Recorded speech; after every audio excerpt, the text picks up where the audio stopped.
আসসালামু আলাইকুম, this is Saiful Islam Shrabon from Khulna medical college. Apron হ্যান্ডার্সের পক্ষ থেকে সবাইকে স্বাগতম। আজকে আমরা খুব গুরুত্বপূর্ণ একটা টপিক নিয়ে আসছি, ফাজানের নীতি। যে নীতি থেকে প্রতি বছর প্রশ্ন আসবেই যে কোনটি পানিতে দ্রবণীয়, কোনটি অদ্রবণীয়, কার গলনাঙ্গ স্ফুটনাঙ্ক বেশি, কার কম, কার সমযোজী বৈশিষ্ট্য বেশি, কার কম, এগুলো সব কিছু কিন্তু ফাজান নীতির আওতাধীন।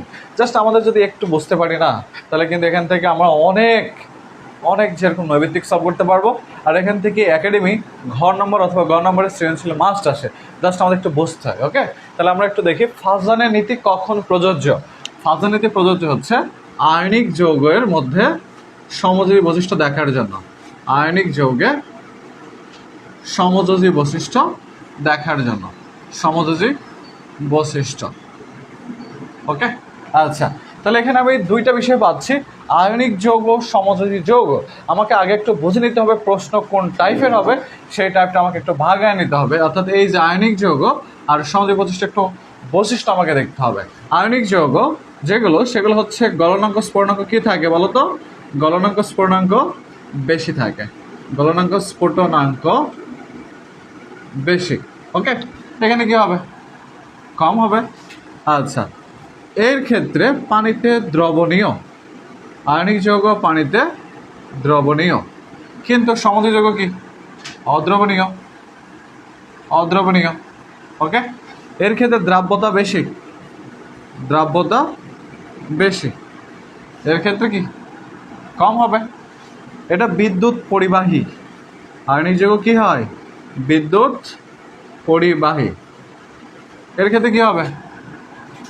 অপরিবাহী, বিদ্যুৎ অপরিবাহী, অপরিবাহী। হ্যাঁ, আচ্ছা, আয়নিক যৌগ একমাত্র বৈশিষ্ট্য যেটা এই ক্ষেত্রে বেশি পাবো, এই ক্ষেত্রে কম পাবো, সেটা হচ্ছে পোলারায়ন।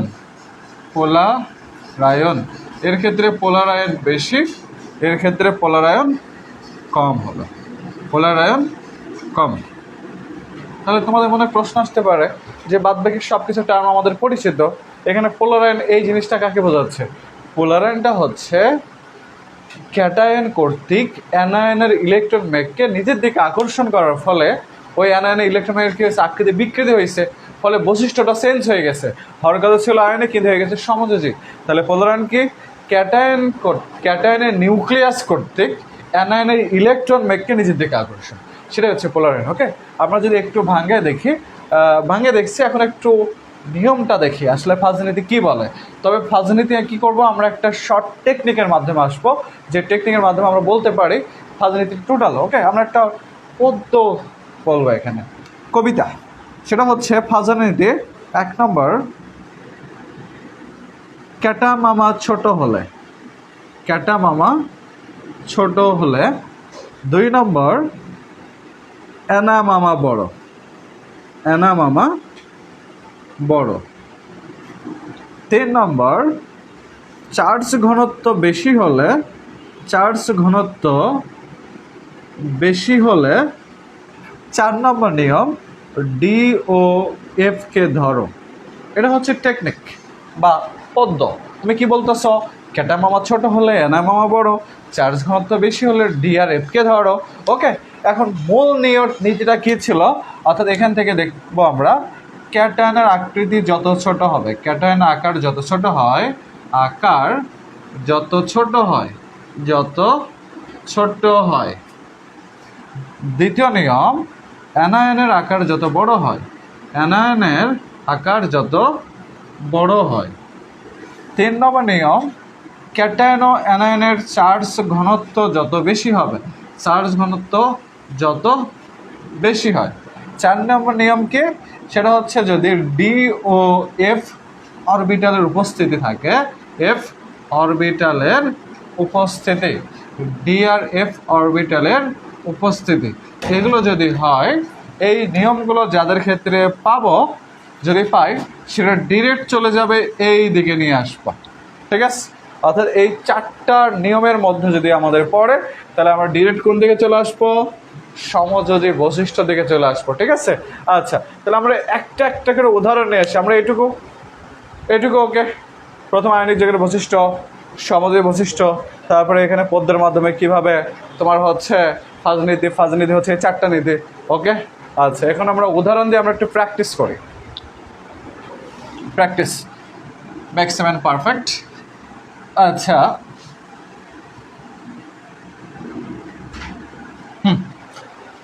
সাপোজ উদাহরণ নেওয়া হয়েছে এরকম যে beryllium chloride, magnesium chloride, calcium chloride, এই কয়টা যৌগ, এদের মধ্যে গলনাঙ্ক স্ফুটনাঙ্ক কার বেশি বা কার কম? পানিতে দ্রবণীয়তা কার বেশি বা কার কম? বিদ্যুৎ পরিবাহিতা কার বেশি বা কার নাই? দ্রাব্যতা কার বেশি বা কার নাই? বা পোলারায়ন কার বেশি বা কার নাই? অথবা সমযোজী কার বেশি, আয়নিক কার বেশি? কত ধরনের প্রশ্ন হতে পারে এখান থেকে।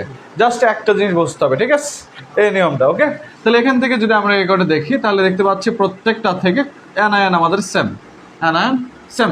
যেহেতু অ্যানায়ন সেম, অ্যানায়নটা কী করবো? অ্যানায়নটা আমরা ভ্যানিশ করে দিব। তাহলে আমি যদি ভ্যানিশ করে দিই ক্লোরিন, তাহলে আমরা কি পাবো? বেরিলিয়াম 2+, ম্যাগনেসিয়াম 2+, ক্যালসিয়াম 2+, এই কটা পাইলাম। অর্থাৎ আমরা দ্বিতীয় নিয়মে ফেলতে পারতেছি না, কারণ অ্যানায়ন আমাদের নাই। ওকে, আচ্ছা 3 নম্বর নিয়ম কি? চার্জ ঘনত্ব প্রত্যেকের +2+2+2, চার্জ ঘনত্ব সেম। তাহলে আমরা চার্জ ঘনত্বের মধ্যেও ফেলতে পারতেছি না। তাহলে আমরা ফেলতে পারবো কোন নিয়মে? এই 1 নম্বর নিয়মে। ক্যাটন আকার যত ছোট, এখানে দেখো তো ভাইয়া, ক্যাটন আকার কার ছোট? সবচেয়ে বেরিলিয়ামের ছোট, তারপরে ম্যাগনেসিয়াম, তারপরে ক্যালসিয়াম। তাহলে ফাজানের নীতি অনুসারে সবচেয়ে ছোট এখানে বেরিলিয়াম, তার মানে সবচেয়ে পোলারায়ন বেশি বেরিলিয়ামের, তারপর ম্যাগনেসিয়াম, সবচেয়ে কম ক্যালসিয়াম। আচ্ছা, পোলারায়ন যদি বেশি হয় তাহলে আমরা দেখছিলাম ওই দিকে যাচ্ছিল, সমযোজীর দিকে যাচ্ছিল, ফাজ নীতি অনুসারে সমযোজী। তাহলে সেটা কি হবে? তাহলে সেখানে হচ্ছে গণস্ফুটন সব কিছু কম থাকবে। কি হবে? কম থাকবে।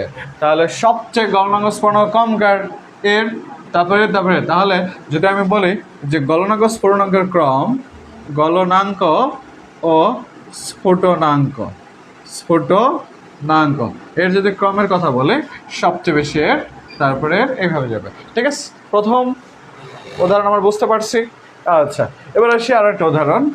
তোমাকে বলা হলো এরকম AgF, AgCl, AgBr, AgI iodide. Okay, আচ্ছা এই কটা উদাহরণ দিয়েছে, দিয়ে বলছে যে কোনটি পানিতে দ্রবণীয় বা কোনটি পানিতে দ্রবণীয় নয়।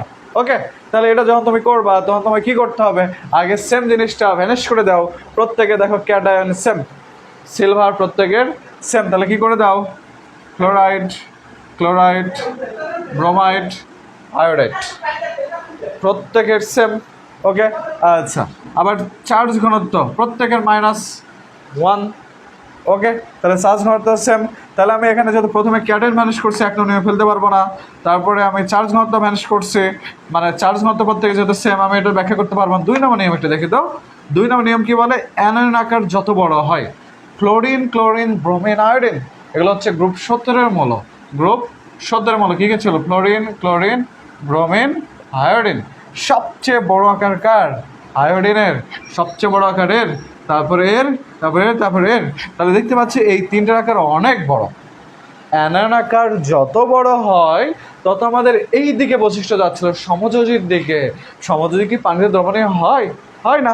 তার মানে এই তিনটা যে যৌগটা তৈরি করছে এগুলো একটাও পানিতে দ্রবণীয় নয়। এগুলো কি হবে? পানিতে অদ্রবণীয়। একমাত্র সিলভার ফ্লোরাইড, এটা কি হবে? এটা হবে পানিতে দ্রবণীয়। বা তোমাকে যদি গলনাঙ্ক স্ফুটনাঙ্কের কথা বলা হতো, এটাই বেশি, এগুলোই কম। যদি তোমাকে বলা হতো বিদ্যুৎ পরিবাহিতার, এটা বিদ্যুৎ পরিবাহী, অপরিবাহী, অনেকভাবে করা যেত। যদি বলা হতো পোলারায়ন সবচেয়ে বেশি কার? এর বেশি। যত সমযোজী বেশি, পোলারায়ন বেশি, সবচেয়ে কম কার? এর কম। অনেকভাবে আলোচনা করা যায়, অনেকভাবে প্রশ্ন করা যায়। হ্যাঁ, এমনকি প্রশ্ন হয় অনেকভাবে। আচ্ছা, আবার নেক্সট উদাহরণ একটু দেখি।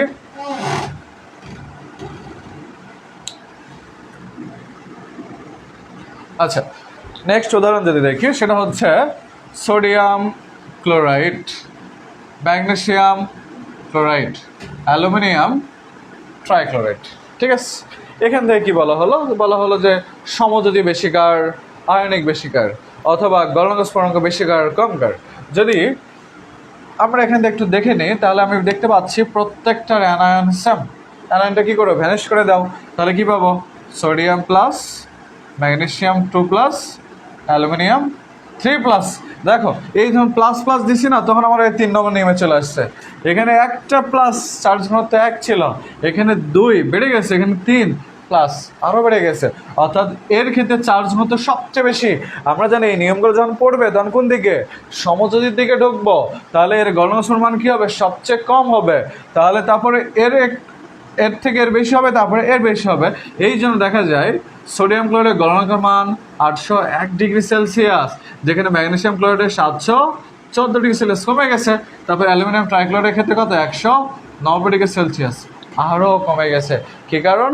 ফাজের নীতি অনুসারে 3 নম্বর নীতিতে কী বলছে? চার্জ ঘনত্বটাই মেইন কারণ। ওকে, আচ্ছা, আমরা যদি আরেকটা উদাহরণ একটু দিই, সেটা হচ্ছে মনে করো তোমাকে বলা হলো সোডিয়াম ক্লোরাইড আর কিউপ্রাস ক্লোরাইড, কিউপ্রাস ক্লোরাইড। ওকে, এই দুইটার কথা বলা হলো। এই দুইটার মধ্যে কার আয়নিক বেশি, কার সমযোজী বেশি। সমযোজী কথা বললো ওখানে সব কটা কোশ্চেন যে কোনো একটা হোক, আয়নিক বলে এখানে সব কটা কোশ্চেন যে কোনো একটা হোক, কোনো প্রবলেম নাই। তাহলে আচ্ছা দেখতেছি এই দুইটার মধ্যে আমি দেখতে পাচ্ছি ক্লোরিন সেম। ক্লোরিন উঠাই দাও, তাহলে সোডিয়াম প্লাস, কিউপ্রাস প্লাস। ওকে, আচ্ছা, এটা দুইটার চার্জ ঘনত্ব সেম আছে। আচ্ছা, এখানে আমার একটা কাহিনী আছে। তুমি যখন কপারে ইলেকট্রন বিন্যাস করো, কপার কত? কপার 29 না, লাস্টে কি পড়ে? সবার শেষে লাস্টে 3d10 4s1 পড়ে।